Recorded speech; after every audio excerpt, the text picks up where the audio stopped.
اصل میں امت اسلامیہ، امت مسلمہ کی عظیم اکثریت کی جو اصل گمراہی کیا ہے، وہ قانونی اسلام اور حقیقی ایمان کو ایک سمجھ بیٹھے۔ جب ہم مسلمان ہیں تو مومن ہیں، بھئی یہی تو حماقت ہے۔ مسلمان ہونا اور شے ہے، از عشق تاب صبوری ہزار فرسنگ است۔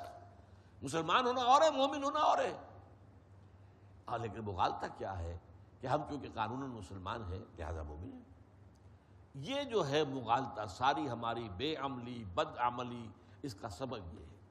اور اس کے اوپر تشویش کیوں نہیں ہوتی کہ ہم بہرحال کلمہ گو ہیں، ہم مسلمان تو ہیں، کلمے کی بنیاد پر اسلام ہے۔ جب ہم مسلمان ہیں تو ہمارے ساتھ جو بھی اللہ تعالیٰ نے قرآن مجید میں اہل ایمان کے ساتھ جو وعدے کیے وہ پورے ہوں گے۔ یہ ہے مغالطہ۔ اب نوٹ کر لیجئے، قانونی اسلام قانونی ایمان، حقیقی اسلام حقیقی ایمان۔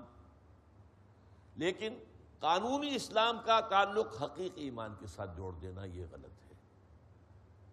قانونی اسلام کا تعلق قانونی ایمان کے ساتھ جوڑے گا، حقیقی ایمان کے ساتھ نہیں۔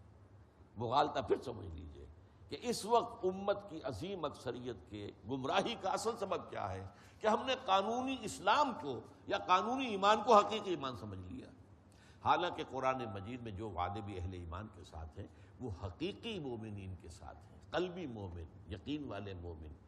پھر اس ایمان کے اثرات و ثمرات اور آثار مختلف جگہوں پر بیان کیے گئے، جن میں کہ سب سے زیادہ کمپریہنسو ڈیفینیشن جو ہے وہ اسی سورہ حجرات کی اگلی آیت ہے، انما المؤمنون الذین آمنوا باللہ ورسولہ ثم لم یرتابوا۔